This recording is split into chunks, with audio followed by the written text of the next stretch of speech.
بسم الله الرحمن الرحيم. والذين يؤذون المؤمنين والمؤمنات بغير ما اكتسبوا فقد احتملوا بهتانا وإثما مبينا. إن الحمد لله نحمده ونستعينه ونستغفره ونعوذ بالله من شرور أنفسنا ومن سيئات أعمالنا من يهده الله فلا مضل له ومن يضلله فلا هادي له وأشهد أن لا إله إلا الله وأشهد أن محمدا عبده ورسوله. يا أيها الذين آمنوا اتقوا الله حق تقاته ولا تموتن إلا وأنتم مسلمون. يا أيها الناس اتقوا ربكم الذي خلقكم من نفس واحدة وخلق منها زوجها وبث منهما رجالا كثيرا ونساء واتقوا الله الذي تساءلون به والأرحام إن الله كان عليكم رقيبا. يا أيها الذين آمنوا اتقوا الله وقولوا قولا سديدا يصلح لكم أعمالكم ويغفر لكم ذنوبكم ومن يطع الله ورسوله فقد فاز فوزا عظيما.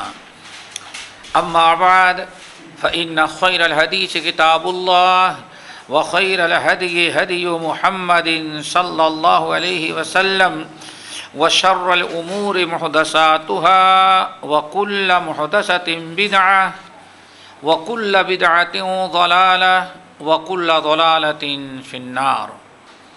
فأعوذ بالله السميع العليم من الشيطان الرجيم. بسم الله الرحمن الرحيم. والذين يؤذون المؤمنين والمؤمنات بغير ما اكتسبوا فقد احتملوا بہتانا واثما مبینا. محترم سامعین، دینی ماں اور بہنوں، اس سورہ احزاب کی میں نے ایک بڑی مشہور آیت پڑھی ہے اور یہی آیت آج کے درس کا موضوع ہے. اسی آیت کے متعلق کچھ باتیں ہم کریں گے. اللہ تعالیٰ سے دعا کرتے ہیں کہ اللہ تعالیٰ ہم سب کو عمل کی توفیق نصیب فرمائے. اسلام کے اندر مومن کی بڑی عظمت اور اس مومن کا بڑا وقار اور اونچا مقام و مرتبہ ہے. مومن کا بڑا اونچا مقام و مرتبہ ہے. مومن کی ایذا رسانی، اس کو پریشان کرنے کی بہت ہی شدید وعید اور اس پر عذاب علیم کی وارننگ دی ہے اللہ تعالیٰ نے. ہر مسلمان کے لیے ضروری ہے کہ اپنے مسلمان بھائی سے محبت کرے، عزت کرے، اس کی تکریم اور احترام کرے، اپنے مومن بھائی کو ہر اعتبار سے توہین سے بچائے اور اس کی تذلیل اور تحقیر نہ کرے. رب العالمین اس آیت میں فرماتے ہیں والذین یؤذون المؤمنین والمؤمنات بغیر ما اکتسبوا. جو لوگ بلا وجہ مومنوں کو تنگ کرتے ہیں، جو لوگ بلا وجہ مومنہ عورتوں کو تنگ کرتے ہیں، والذین یؤذون المؤمنین والمؤمنات، اور جو لوگ مومن مردوں اور مومنہ عورتوں کو تنگ کرتے ہیں، تکلیف پہنچاتے ہیں، چاہے زبان سے ہو یا ہاتھ سے ہو، گفتار اور کردار کے ذریعے ہو یا اشارے اور کنایے سے ہو. جو لوگ مومن مرد اور مومنہ عورتوں کو ایذا و تکلیف پہنچاتے ہیں بلا وجہ، اللہ تعالیٰ فرماتے ہیں فَقَدْ احْتَمَلُوا بُهْتَانًا وَإِثْمًا مُبِينًا.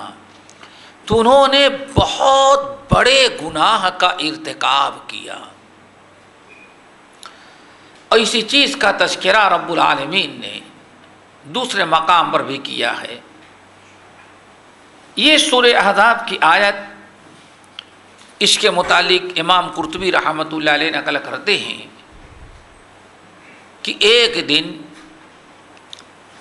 امیر المومنین عمر ابن الخطاب رضی اللہ تعالی عنہ نے سید القراء ابی ابن کعب رضی اللہ تعالی عنہ کو بلایا اور فرمایا یا ابی قرأت البارحۃ آیۃ فضعتنی، رات کو میں تہجد کی نماز پڑھتے ہوئے ایک آیت پر گزرا، ایک آیت پڑھی جس نے مجھے بہت ہی زیادہ ڈرا دیا ہے، میں تو بہت ہی زیادہ پریشان ہو گیا، اور اندازہ لگ رہا ہے کہ اس آیت میں جو وعید بیان کی گئی ہے اس کا میں مستحق بن چکا ہوں۔ ابی ابن کعب نے کہا اے امیر المومنین ما هذه الآیہ، وہ کون سی آیت ہے، کون سی آیت ہے جس نے آپ کو اس طرح سے ڈرا دیا اور آپ اپنے آپ کو اس آیت کا مستحق سمجھ رہے ہیں؟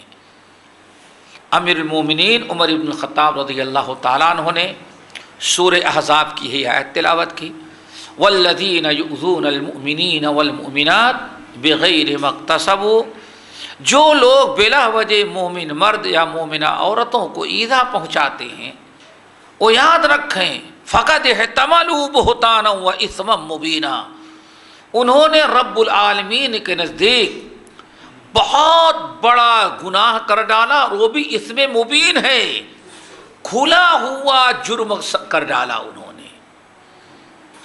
تو ابی میرا معاملہ کیا ہے؟ میں خلیفہ ہوں، میں امیر ہوں، انا اضربہم وانہرہم، مجھے کبھی ان کو سدھارنے کے لیے مارنے بھی پڑتے ہیں اور ڈانٹنا بھی پڑتا ہے۔ اب لازمی چیز ہے جس مومن پر میں نے ہاتھ اٹھایا ڈانٹا تکلیف تو پہنچی، اور آیت نے کہہ دیا کہ جس نے بھی مومن مرد مومنہ عورتوں کو ایذا دیا تکلیف پہنچائی سمجھ جاؤ کہ بہت بڑا گناہ کیا۔ تو میں تو رات سے میری نیت اڑ گئی ہے، مجھ تو سمجھ رہا ہوں میں ہی اس آیت کا مستحق ہو گیا، کیوں؟ جب سے ہم کو عمارت ملی ہے میں کتنوں کو مارا اور کتنوں کو ڈانٹا۔ سید القراء تھے ابی بن کعب رضی اللہ تعالیٰ عنہ، سید القراء تھے، صرف قرات نہیں بلکہ قرآن کے بہت بڑے عالم تھے۔ انہوں نے فرمایا یا امیر المومنین انک لست منہم، آپ پریشان نہ ہوں، آپ نے لوگوں کی اصلاح کے لیے اگر امیر ہیں، اس منصب کا خیال رکھتے ہوئے اگر آپ نے اپنی قوت استعمال کی اور کسی کو مارا یا کسی کو ڈانٹ دیا تو فَإِنَّكَ مُعَلِّمٌ وَمُقَوِّمٌ، تم بحیثیت معلم ہو اور بگڑوں کو سدھارنے والے کے قائم مقام ہو، اس لیے تمہیں اس آیت کا مستحق نہیں قرار دیا جاتا۔ کہا جاتا ہے اس آیت کے نزول کے بارے میں کہا جاتا ہے کہ ایک مرتبہ ایک لڑکی بہت ہی زیادہ بناؤ سگار، جس کو آج آپ لوگ میک اپ کہتے ہیں، بڑے اس کے ساتھ زیب و زینت کے ساتھ نکلتی تھی۔ عمر فاروق رضی اللہ تعالیٰ عنہ نے 2-3 مرتبہ اس کو ڈانٹا، فرمایا کہ اس طرح سے نہیں نکلنا چاہیے، لیکن وہ بات نہ آئی۔ تو ایک دن عمر فاروق رضی اللہ تعالیٰ عنہ نے ذرا زد و کوب کر دیا اس کو تنبیہ کرنے کے لیے۔ وہ لڑکی واپس گئی اور اپنے قبیلے خاندان کے لوگوں کو بتا دیا اس نے، جس کی وجہ سے قبیلے کے کچھ لوگ آئے، عمر فاروق رضی اللہ تعالیٰ عنہ کو برا بھلا کہنے لگے۔ اس موقع پر اللہ رب العالمین نے اپنے نبی محمد صلی اللہ علیہ وسلم پر یہ آیت نازل کی کہ اگر امر بالمعروف والنہی عن المنکر کے غرض سے ایک لڑکی جو بڑے زیب و زینت کو ظاہر کرتے ہوئے باہر نکلی، عمر فاروق نے اگر اس کو ڈانٹ دیا تو اس کے گھر کے لوگوں کو اختیار نہیں پہنچتا کہ زبان درازی کر کے عمر کو ایذا دیں۔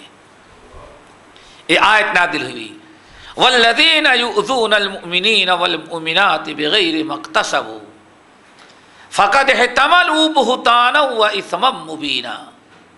نبی علیہ السلام نے بلایا قبیلے کے لوگوں کو اور یہ آیت پڑھ کے سنا دی کہ تم لوگوں نے عمر کو جو ایذا پہنچائی ہے، باتیں سنا کر کے، زبان درازی کر کے، وہ کوئی معمولی گناہ نہیں ہے۔ رب العالمین نے تم لوگوں کے متعلق آیت نازل کر دی ہے کہ جس نے بھی بلا وجہ کسی مومن مرد یا مومن عورت کو ایذا دیا فقد احتملوا بہتانا و اثما مبینا، تو بہت بڑے گناہ کا اس نے ارتکاب۔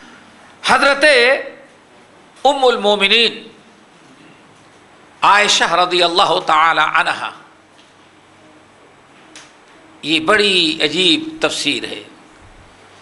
اس حدیث کو سننے کے بعد اندازہ لگتا ہے کہ ایک مومن کو ایذا دینا، میں نے شروع میں کہا چاہے زبان سے ایذا دینا، ہاتھ سے دینا، اشارے سے دینا، کنایے سے اپنے چال چلن کے ذریعے مومن کو ایذا پہنچانا، کتنا بدترین گناہ ہے اور کتنا بدترین جرم ہے، آنے والی حدیث کے بارے سے اندازہ لگائیے۔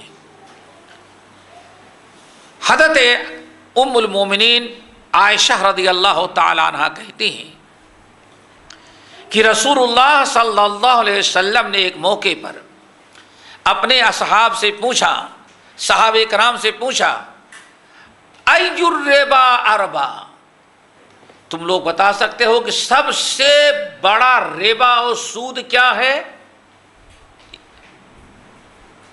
آپ نے کسی اور گناہ کا تذکرہ نہیں کیا بلکہ ربا کا، سود کا۔ اتدرون ای الربا اربا، سب سے بدترین سود، تمام سودوں میں ربا میں سب سے بڑا اور گھناؤنا اور بڑا سود کیا ہے؟ صحابہ کرام نے کہا اللہ و رسولہ عالم۔ صحابہ کرام نے تو یہی سنا تھا، ذرا سوچیں کہ اللہ رب العالمین نے سود کو احل اللہ البیع وحرم الربا، اللہ تعالیٰ نے تجارت کو حلال قرار دیا اور سود اور ربا کو حرام قرار دیا۔ اور پھر ذرا سود کی وعید ذرا سنو، فَأَذَنُوا بِحَرْبٍ مِّنَ اللَّهِ وَرَسُولِهِ، اے مسلمانوں اگر تم سود سے باز نہیں آتے تو اللہ اس کے رسول سے جنگ کرنے کے لیے تیار ہو جاؤ۔ اس سے زیادہ وعید اور کیا ہو سکتی ہے کہ جو انسان جب مسلمان سود لینے لگے تو اب مسلمان سود خور مسلمانوں کی جنگ یہود و نصارہ سے نہیں، غیر مسلموں دشمنوں سے نہیں، بلکہ اس کی جنگ تو ڈائریکٹ اب کس سے شروع ہو گئی ہے؟ اللہ اس کے رسول سے۔ اللہ اکبر، اتنی شدید وعید۔ پھر بھی آپ پوچھتے ہیں میرے صحابی ہو، ای الربا اربا، تم لوگ بتا سکتے ہو کہ سب سے بڑا سود کیا ہے؟ سب سے گھناؤنا اور گندا سود کیا ہے؟ لوگوں نے کہا اللہ و رسولہ عالم۔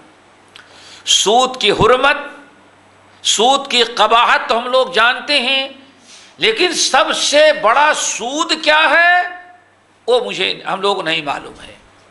آپ نے ارشاد فرمایا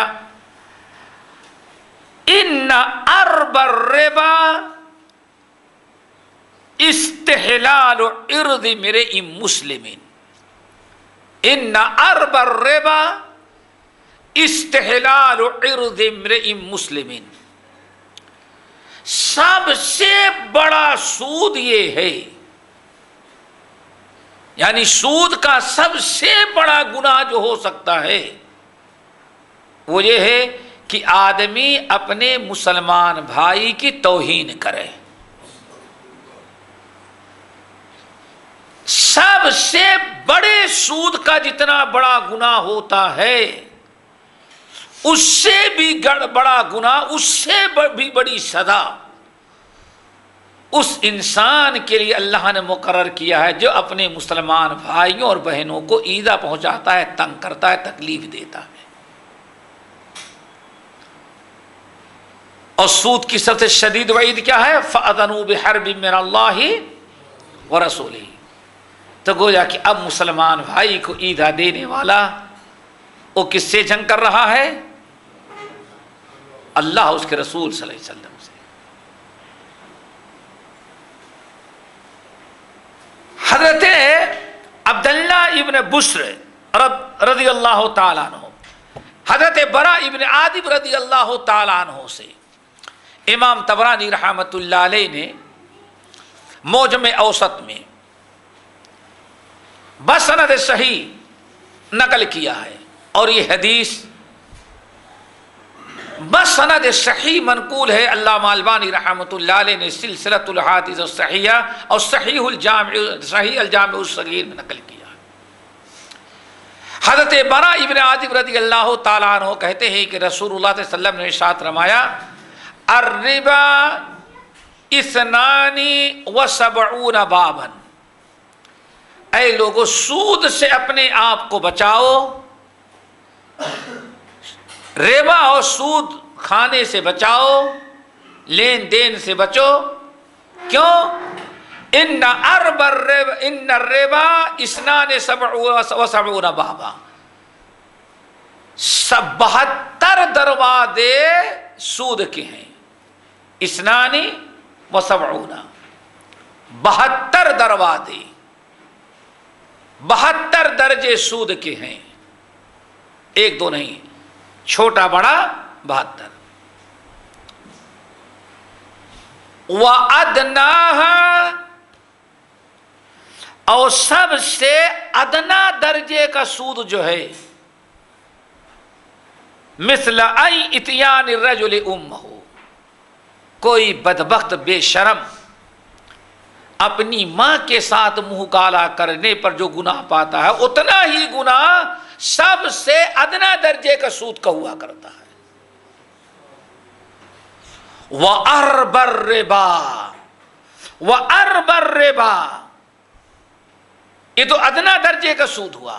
وَإِنَّ أَرْبَ الرِّبَا، اور سب سے اعلیٰ درجے کے سود کا جو درجہ ہے، ابھی تو سب سے نیچے کا ادنا درجے کا چھوٹا سود جو تھا، اس کا ماں کے بعد منہ کالا کرنے کے برابر ہے۔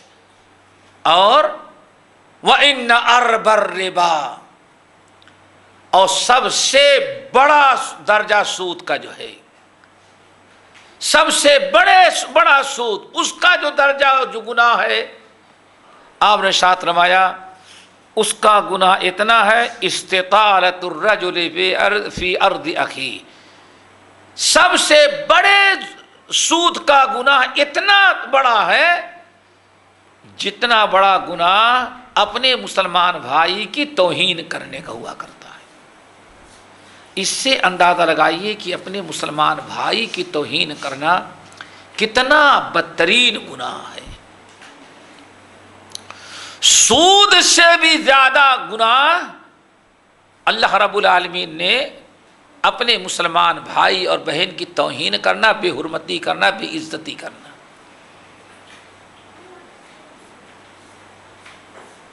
امام ترمذی رحمۃ اللہ علیہ سنن کے اندر کتنا اونچا مقام و مرتبہ ہے۔ اس پوری کائنات میں ساری مخلوقات میں مومن سے زیادہ عزیز اللہ تعالیٰ کے ہاں کوئی دوسری مخلوق نہیں ہے۔ سوچو ذرا سا، اس زمین پر آباد رہنے والی مخلوقات، چاہے جاندار ہو یا غیر جاندار، ایک مومن سے زیادہ قابل احترام کوئی دوسری مخلوق نہیں ہے۔ چنانچہ امام ترمذی رحمۃ اللہ علیہ اپنی سنن میں حضرت عبداللہ ابن عمر ابن الخطاب رضی اللہ تعالی عنہما سے روایت کرتے ہیں کہ ایک دن نبی علیہ السلام ممبر پر تشریف لائے، اور ممبر پر آنے کے بعد خطابنا، بڑے بلند آواز سے نبی علیہ السلام نے خطبہ دیا، اور خطبہ دیتے ہوئے بڑے ہی بلند آواز میں خطاب کرتے ہوئے آپ نے فرمایا یا معشر من اسلم بلسانہ، یا معشر من اسلم بلسانہ ولم یفض الایمان الی قلبہ، اے وہ لوگو جنہوں نے زبان سے کلمہ تو پڑھ لیا ہے، اپنے اسلام کا اعلان کر دیا ہے، لیکن ابھی دل میں ایمان پیوست نہیں ہوا ہے۔ مومن اسی وقت کامیاب ہوتا ہے جب اس کو بشاشت قلب حاصل ہو جائے۔ بشاشت قلب کے بغیر مومن کا ایمان کامیاب نہیں بنا سکتا۔ بشاشت قلب کیا ہے؟ اسپنج دیکھا ہے؟ اسپنج کیا کہتے ہیں ہم لوگ؟ اسپنج، کہیں پانی گرا ہو اس پر اسپنج ڈال دیں تب کیا ہوتا ہے؟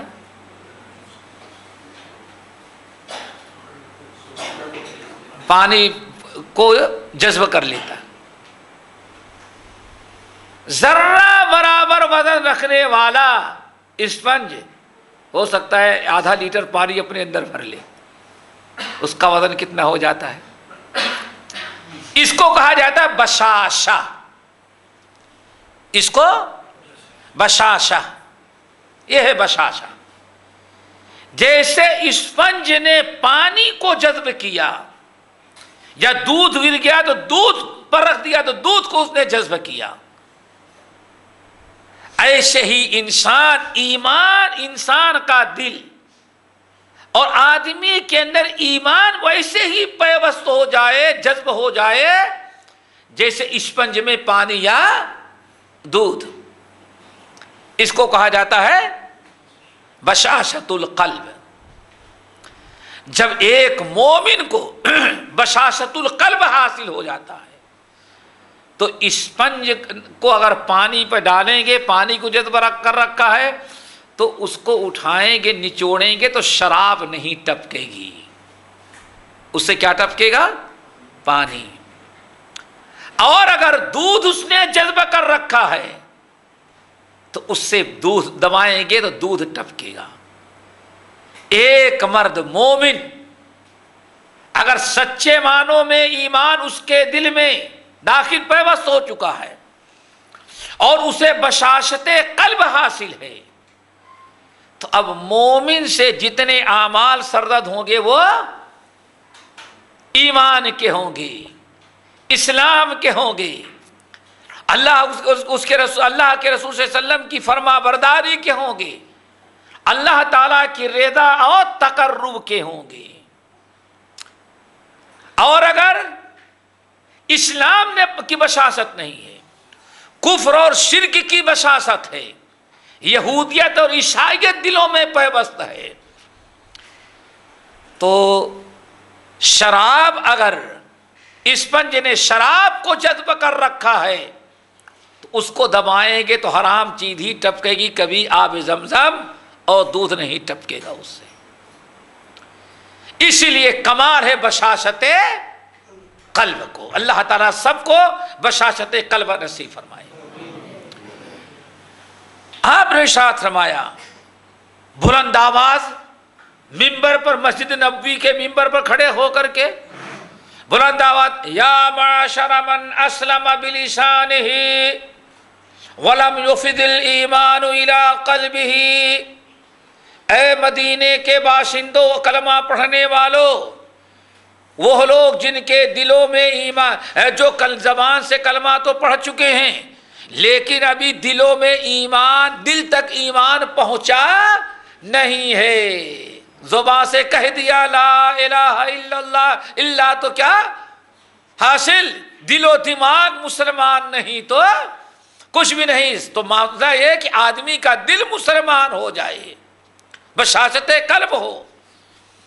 آپ اعلان فرماتے یا معاشر من اسلم بلسانہ ولم یفض الایمان الی قلبہ، اے کلمہ پڑھنے والو جو زبان سے کلمہ تو پڑھ لیے، اسلام کا دعویٰ کر رہے ہو، ولم یفض الایمان الی قلبہ، لیکن ابھی ایمان دل میں پیوست نہیں ہوا ہے۔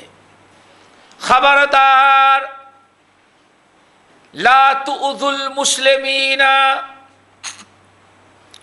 لا تؤذوا المسلمین ولا تعیروہم ولا تتبعوا عوراتہم۔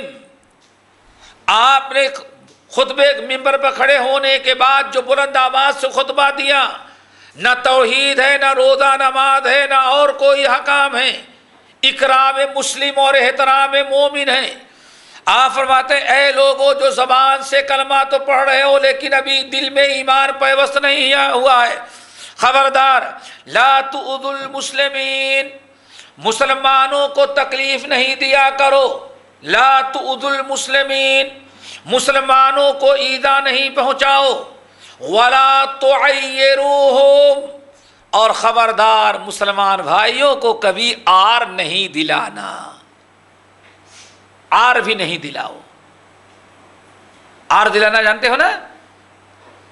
کسی تمہارے عیب کو ذکر کر کے تم کو شرمندہ کرنا، تمہارا باپ ایسا تھا، تمہاری ماں ایسی ہے، ہم سے بازا باتیں نہ کرو، ہمیں معلوم ہے ورنہ سارا پردہ تمہارا کھول دیں گے۔ اس کو کیا کہا جاتا ہے؟ آر دلانا۔ لا تؤذوا المسلمین ولا تعیروہم ولا تتبعوا عوراتہم، آپ نے 3 چیزوں سے منع کیا۔ نمبر 1، خبردار، لا تؤذوا المسلمین، مسلمانوں کو ایذا اور تکلیف نہیں پہنچاؤ۔ مسلمانوں کو ایذا تکلیف پہنچانے والا آدمی پکا مسلمان نہیں ہو سکتا۔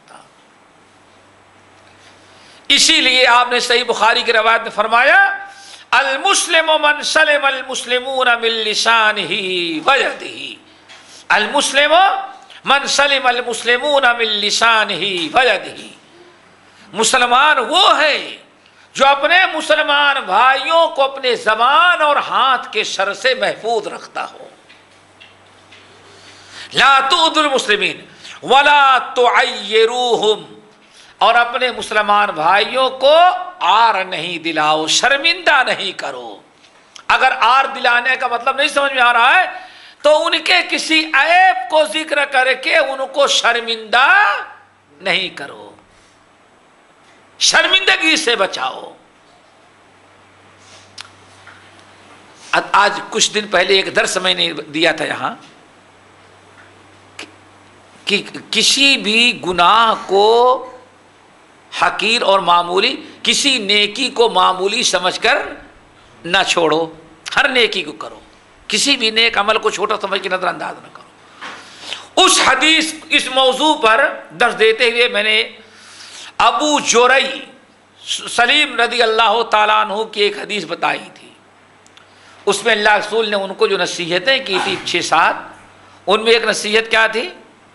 وَإِنِ امْرَؤٌ شَتَمَكَ وَعَيَّرَكَ بِمَا لَيْسَ فِيكَ، اے ابو شرئی، کبھی کسی مسلمان کو شرمندہ نہیں کرنا، یہاں تک کہ اگر کوئی تمہارا مسلمان بھائی تمہارے اندر کوئی عیب تو تمہیں گالی دے، یا تمہیں کسی ایسی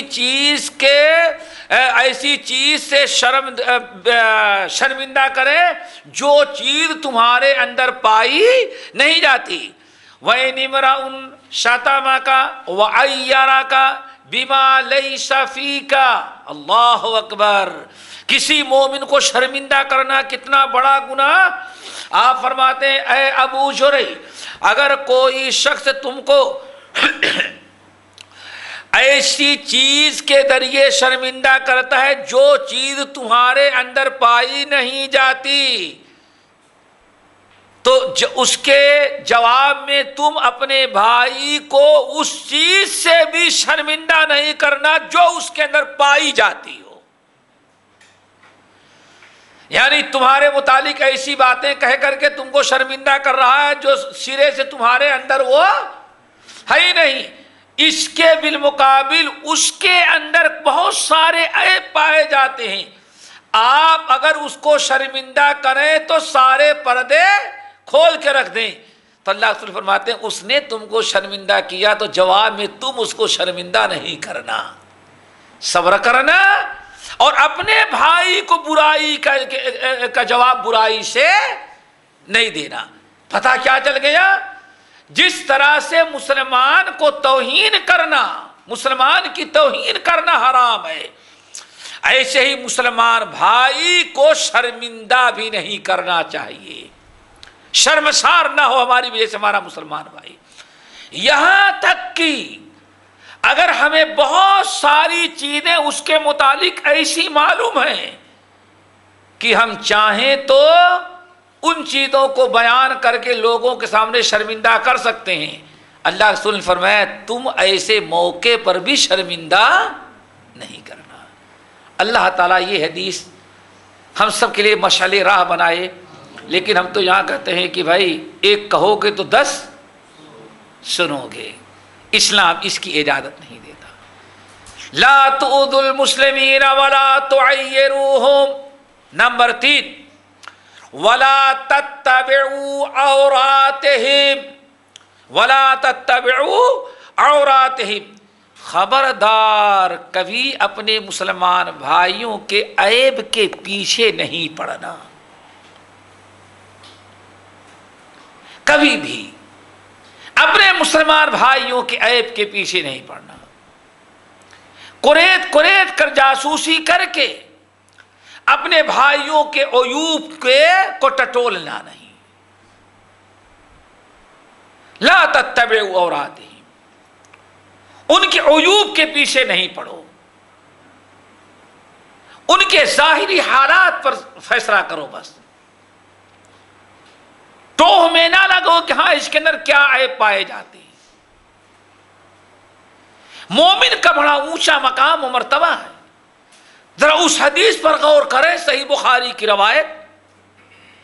عیسیٰ علیہ السلام رات کو نکلے، چور کو پکڑا چوری کرتے ہوئے. چوری کرتا ہے؟ نہیں، چوری نہیں کیا میں نے. تم نے کیا ہے؟ نہیں کیا میں نے. چوری کر کے جھوٹ بولتا ہے، اللہ کی قسم میں نے چوری نہیں کیا، تمہاری نگاہوں کو دھوکہ ہو گیا. جس کو کہتے ہیں ہمارے الٹے چور، وہ بھی نبی کو. اللہ اکبر، اللہ کی قسم میں نے چوری نہیں کی، تم کو دھوکہ ہو رہا ہے. جب اس نے اللہ کی قسم کھا لی تو ہم کیا کہتے ہیں؟ تمہارے قسم کا اعتبار نہیں ہے. لیکن مومن ہے، رات کا وقت ہے. حضرت عیسیٰ علیہ، صحیح بخاری کی روایت، عیسیٰ علیہ السلام نے کہا بھائی اب اللہ تعالیٰ کا نام تو سچا ہے، واقعی مجھ سے دیکھنے میں غلطی ہو گئی ہوگی. دیکھا آپ نے، بات کو ہی ختم کر دیا. ساری زندگی پھر دوسرے دن جمعے کے خطبے میں حضرت عیسیٰ نے للکار کر نہیں کہا یہ بے ایمان ہے. عیب پر پردہ ڈالو. بھائی ایک شخص زبان سے قسم کھا رہا ہے نہیں کیا میں نے، ہمیں کون سا اس کا حساب دینا ہے؟ بھائی حساب تو کون لینے والا ہے؟ اللہ. ہمیں عام طور پر چاہیے گناہوں پر پردہ ڈالا جائے، اس کا بڑا اونچا مقام و مرتبہ ہے. نبی علیہ السلام نے ارشاد فرمایا بس 2 فضیلتیں سنا دے. ایک صحیح مسلم کی حدیث، آپ نے فرمایا من ستر علی اخیہ المسلم سترہ اللہ یوم القیامہ. صحیح مسلم کی حدیث، بڑی طویل حدیث ہے.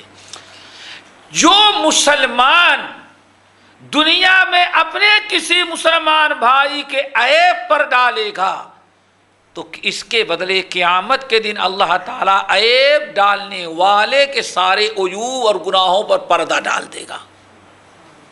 معمولی سے یہ مقام مرتبہ ہے.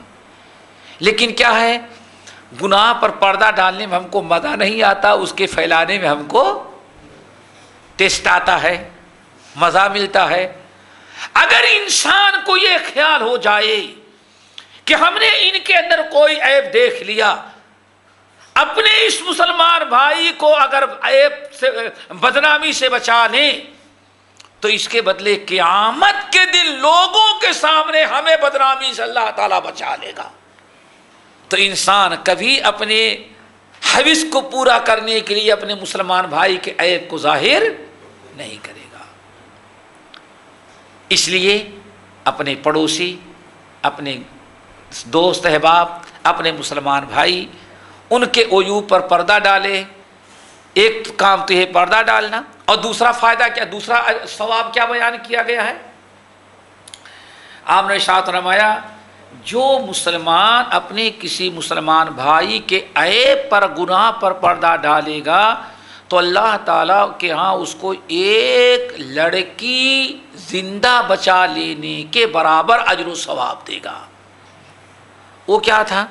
عرب کے لوگ یوں سمجھے، کوئی انسان، کسی انسان کے ہاں بچی پیدا ہوئی، آدمی بچی کو روزی روٹی کے ڈر سے یا جاہلیت میں جیسے شرم کی سمجھی جاتی تھی اس کی وجہ سے اپنی بیٹی کو زندہ گاڑنا چاہتا ہے، قتل کرنا چاہتا ہے. کوئی انسان چلا گیا پیسہ دے کر کے یا فری میں اس کی بچی کو لے لیا اور لے کر کے اپنے گھر آیا، اس بچی کی جان بچا کر کے اس کی پرورش کیا، بڑی کیا، جوان کیا، شادی کر کے رخصت کر دیا. ایک انسان کو اس طرح کی بچی بچا دے، بچی کی جان بچانے پر جتنا اجر و ثواب ہوتا ہے اللہ تعالیٰ اتنا ہی ثواب اس مسلمان بھائی کو دیتے ہیں جس نے اپنے اس مسلمان بندے کو دیتے ہیں جس مسلمان نے اپنے کسی مسلمان بھائی کے عیب پر پردہ ال دیا ہو. یہ بڑا اونچا مقام و مرتبہ ہے. اس لیے تیسری چیز اللہ کے رسول نے ارشاد فرمایا وَلَا تَتَّبِعُوا عَوْرَاتِهِمْ، اپنے مسلمان بھائیوں کے عیب کو نہ ڈھونڈا کرو، عیب کے پیچھے نہ پڑو. بلکہ سعید ابن المسیب رحمۃ اللہ علیہ بڑی پیاری، ان کا بڑا پیارا طریقہ تھا، اسی ایک بات کو اگر ہم لوگ اپنا لیں تو سارا مسئلہ ہی ختم ہو جائے. اور امیر معاویہ سے بھی ایسے ہی ہے. ایک صاحب امیر معاویہ پر بڑا اعتراض کرتی تھی، بہت اعتراض کرتی تھی. ایک دن ملاقات ہو گئی امیر معاویہ سے. امیر معاویہ نے کہا بھائی ہم نے سنا ہے آپ کو مجھ سے بہت شکایت ہے. کیا شکایت ہے بتاؤ؟ کہا بہت شکایتیں ہیں. کہا بتاؤ بھائی. کہا آپ ایسا کرتے ہیں. کہا ٹھیک ہے مان لیا، ہم تیری کسی شکایت کا انکار نہیں کرتے. اللہ اکبر. ذرا دیکھو صحابی رسول نے کس طرح اصلاح فرمائی. ٹھیک ہے بالکل بجائے مجھ سے یہ غلط، میں اس سے غلطی ہوتی. اچھا اور کیا؟ فلاں کام بھی تم کرتے ہو، حکومت بدعنوانی. اور تیسری اور ہے. اچھا اور چوتھی بھی گنایا. اب کتنا گنائے گا؟ 4-5 گناہ کے بعد اور کچھ نہیں اتنا. کہا اچھا میرے بھائی اتنے عیب اتنی غلطیاں تو ہماری ہیں، لیکن جب سے مسلمان ہوا یا جب سے میں امیر بنا اس وقت سے لے کر کے ذرا کچھ میری نیکیاں بھی تو گنائے. کیا میں نے زندگی بھر گناہ ہی کیا ہے؟ آخر نیکیاں بھی تو میں نے کی ہیں کچھ. اب سوچو ذرا سا، صحابی رسول ادھر ان کو بڑا اعتراض. جب امیر معاویہ رضی اللہ تعالیٰ نے کہا اللہ کے بندے جتنی شکایتیں ہیں ہم سب کو تسلیم کرتے ہیں، لیکن ذرا بتا کہ اس کے بھی ساتھ ساتھ میری کچھ خوبیاں بھی ہیں کہ نہیں ہیں؟ ہوں گی خوبیاں، نہیں کچھ گناؤ تو. خاموش ہے. اچھا فلاں کام کس نے کروایا؟ نہیں وہ آپ کے ذریعے ہوا. دین کا فلاں کام کس سے ہوا؟ آپ کے ذریعے. فلاں ملک کس نے فتح کیا؟ آپ گناتے جا رہے ہیں. کہا کہ اور گنے؟ کہا نہیں بہت کچھ کیا لیکن یہ ہیں. کہا میرے بھائی تم کیسے آدمی ہو کہ صرف ہماری چند برائیوں پر نگاہ رکھتے ہو، سینکڑوں نیکیوں پر نگاہ نہیں رکھتے؟ حالانکہ اللہ تعالیٰ تو رب العالمین ہو کر کے قیامت کے دن جنت اور جہنم کا فیصلہ نیکیوں برائیوں دونوں کو دیکھے گا. جس کے پاس نیکیاں زیادہ وہ جنت میں جائے گا، جس کے پاس برائیاں زیادہ وہ فَأَمَّا مَنْ ثَقُلَتْ مَوَازِينُهُ فَهُوَ فِي عِيشَةٍ راضیہ وَأَمَّا مَنْ خَفَّتْ مَوَازِينُهُ فَأُمُّهُ هَاوِيَةٌ. یہاں اللہ تعالیٰ جنت و جہنم کا جو فیصلہ کرتا ہے ان نیکیوں برائیوں کو دونوں دیکھتا ہے رب العالمین ہو کر کے. ہمارے مسلمان بھائی ہو کر کے کتنا بڑے ہم پر ظلم کرتے ہو, ہمارے چند گناہوں کو دیکھتے ہو, زندگی بھر کے نیک کام کو تو بھلا دیتے ہو. اللہ اکبر. صاحب اعتراض کرنے والا کہتا ہے کہ اس دن سے جب امیر معاویہ نے اس طرح سے ہم سے پکڑا تو اس دنیا میں امیر معاویہ سے زیادہ محبوب میرے نزدیک کوئی دوسرا نہیں تھا. دیکھا آپ نے, یہی طریقہ سعید ابن مسیب رحمۃ اللہ علیہ کا تھا. اسی لیے صحابی جلیل حضرت فضالہ ابن عبید الانصاری رضی اللہ تعالیٰ عنہ کے بارے ہمیں یاد آیا. امام ابن عساکر اور حضرت امام ذہبی رحمۃ اللہ علیہ نقل کرتے ہیں کہ 3 چیزیں انسان کو برباد کر دینے والی, بڑی حکیمانہ بات ان کی ہے. فضالہ ابن عبید الانصاری صحابی ہیں اور بڑے جلیل القدر صحابی ہیں. کہتے ہیں ان کے اقوال زرنی حکیمانہ اقوال جو ہیں, کہتے ہیں ثلاثتون قوافر, 3 چیزیں ایسی ہیں جو مومن کی کمر کو توڑ کر کے رکھ دیں گی. کیا مطلب؟ کمر ٹوٹ گئی. ایک انسان زندگی بھر اولاد کو پڑھایا لکھایا اور زندگی کا سہارا سمجھا, اور بچہ پڑھ کر کے اگر جوان ہو جائے, باپ سے پہلے ہی بیٹا مر جائے تو باپ کیا کہتا ہے؟ ہماری کمر ٹوٹ گئی. کیا مطلب؟ اب دنیا میں کوئی چیز ہمارے کام آنے والی نہیں رہی, بیکار ہو گیا. تو حضرت فضالہ ابن عبید رضی اللہ تعالیٰ کہتے ہیں 3 گناہ ایسے ہیں جو انسان کے کمر کو توڑ دیتا. قوافر ہیں, کمر توڑ گناہ ہے. کیا مطلب؟ سارے روزے نماز حج زکات ساری نیکیاں رائے گا اور برباد ہو جائیں گی ان 3 گناہوں میں سے جو ایک گناہ کرے گا. بڑی پیاری بات ہے. کہتے ہیں نمبر 1 وہ امام جو اپنے ملک کے رعایا پر, کسی رعایا پر آدمی کتنی بھی نیکیاں ملک کے اندر کر رہا ہو, لیکن نیکیوں پر اس کی حوصلہ افزائی تو نہیں کرتا, اور اس کے سارے کار خیر پر پردہ ڈال دیتا ہے, اور کہیں اگر ایک غلطی ہو جائے تو اس کو جیل میں ڈال دیتا, اس کو بخشنے والا نہیں ہے. یہ بات نہیں سمجھ میں آئی میرے خیال سے.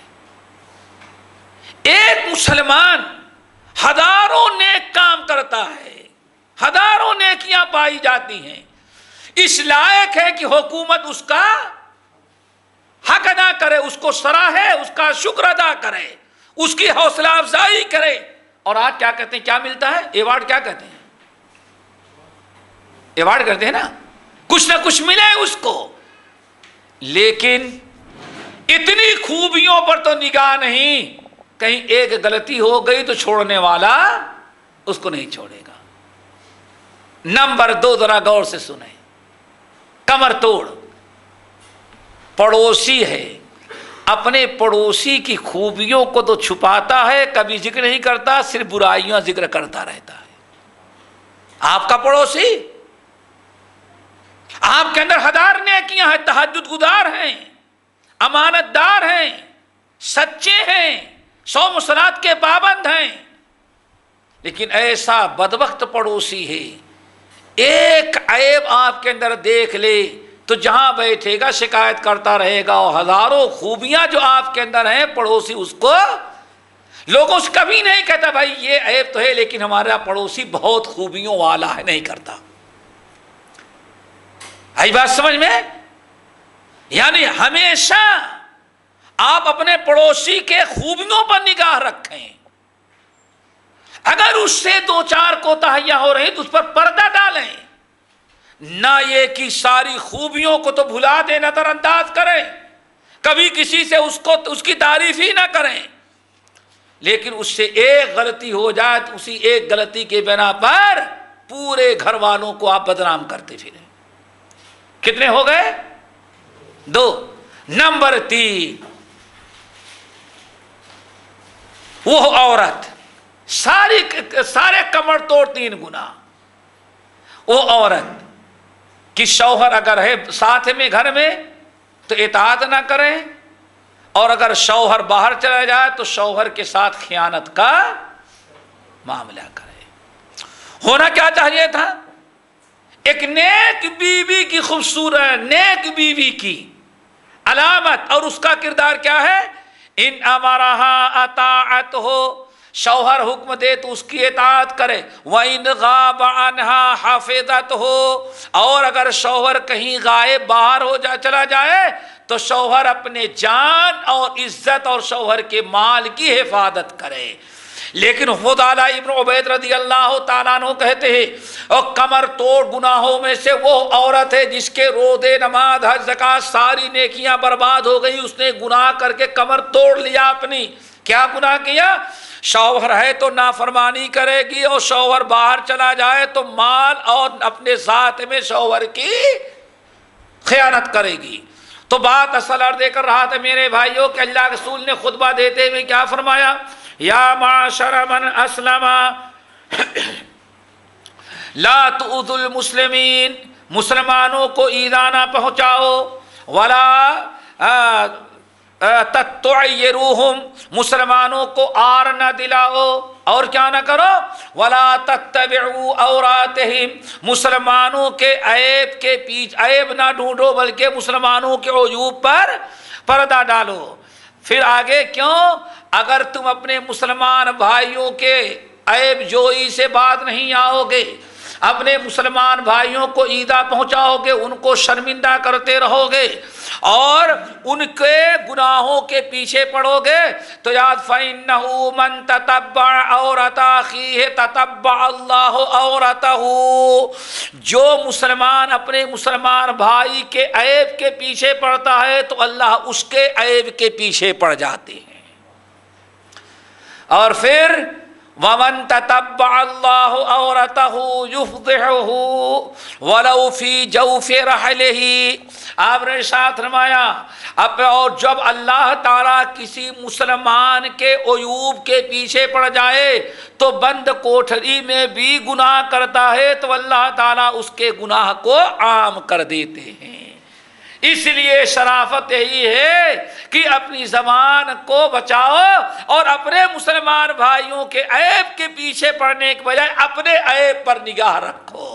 لیکن افسوس صد افسوس، اللہ رسول فرماتے ہیں تمہاری بھی عجیب خصلت ہے، انسان لوگوں کی بھی عجیب خصلت ہے، اپنے مسلمان بھائی کے آنکھ میں تنکا تو نظر آتا ہے، یعنی ذرہ برابر کوئی آپ کے اندر گناہ ہو تو غلطی وہ نظر آتا ہے، اور خود اپنی آنکھ میں کھجور کا جھاڑ بھی رہتا ہے تو اس کو نظر نہیں آتا۔ سمجھ گئے نا؟ اللہ اکبر، کتنی پیاری حدیث۔ یبصر احدکم، تم میں سے کسی کے عیب کے پیچھے پڑتا ہے تو آنکھ کا تنکا بھی نکالتا ہے، دیکھتا ہے۔ وینسی الجزع، اور بڑا سا کھجور کا تنا اپنی آنکھ میں پہاڑ برابر خود گناہ کرتا ہے، اپنے گناہوں پر نگاہ نہیں رکھتا۔ اللہ اس بری خصلت سے بچائے۔ پھر حضرت عبداللہ ابن عمر رضی اللہ تعالیٰ عنہما اس حدیث کو جرا بھی ہیں، ایک مرتبہ خانہ کعبہ پر نگاہ پڑی تو کہنے لگے اے خانہ کعبہ ما اعظمک وَأَعْظَمَ حُرْمَتُكَ وَلَكِنَّ الْمُؤْمِنُ أَعْظَمُ حُرْمَةً عِنْدَ اللَّهِ مِنْكَ۔ حج کے لیے جب آئے خانہ کعبہ سامنے آیا تو کہتے ہیں اے خانہ کعبہ، اللہ میں آپ کی عزت جانتا ہوں، اللہ نے تیرا کیا مقام و مرتبہ رکھا ہے ہمیں سب کچھ معلوم ہے، لیکن یاد رکھنا مومن کا مقام و مرتبہ اللہ تعالیٰ کے نزدیک تجھ سے بھی زیادہ بڑھا ہوا ہے۔ ایک مومن کا مقام، میں نے کہا اس کائنات اس زمین پر کسی چیز کا مقام و مرتبہ مومن سے بڑھا ہوا نہیں ہے۔ اس لیے ایک حدیث اور سنا دیں، نبی علیہ السلام کا فرمان جس کو سننے کے بعد مومن کا اکرام، مومن کا احترام، مومن کا مقام و مرتبہ واضح ہو کے آتا ہے۔ حضرت عبداللہ بن عباس رضی اللہ تعالیٰ عنہما، اور یہ حدیث علامہ البانی رحمۃ اللہ علیہ سلسلۃ الاحادیث الصحیحہ کے اندر نقل کرتے ہیں، حضرت عبداللہ ابن عباس رضی اللہ تعالیٰ عنہما کہتے ہیں ایک دن نظر رسول اللہ صلی اللہ علیہ وسلم الکعبۃ، ایک دن نبی علیہ السلام نے کعبہ پر اپنی نگاہ مبارک ڈالی اور خانہ کعبہ کو دیکھ کر کے آپ نے فرمانا شروع کیا، اے خانہ کعبہ ما آدم حرمتوں کا، کتنا اونچا مقام اور مرتبہ تیرا ہے۔ اور کہتے ہیں دوسری روایت میں کیا ہے، کہتے ہیں کہ اللہ رسول نے فرمایا خانہ کعبہ کو دیکھا، فرمایا مرحبا بک ببیت، مرحبا بک ببیت ما آدم کا و آدم حرمتوں کا، مرحبا اے خانہ کعبہ، تیری کیا عظمت ہے، تیرا کیا مقام ہے، تیری کیا نرالی شان ہے، تجھ جیسا مقام کائنات میں کسی کا نہیں ہے۔ لیکن للمؤمنو، اب ذرا غور سے سنیں، للمؤمنو آدم حرمتا منک عند اللہ، للمؤمنو آدم حرمتا منک عند اللہ، لیکن ایک مومن کی عزت اور مومن کا مقام اللہ تعالیٰ کے نزدیک تجھ سے بھی زیادہ ہے۔ اب کسی کے ذہن میں بات آئے یہ کیسے ہمارے ہاں تو مومن کا مقام درگاہوں سے بھی زیادہ نہیں تو خانہ کعبہ سے زیادہ کیا ہوگا کہ ہے،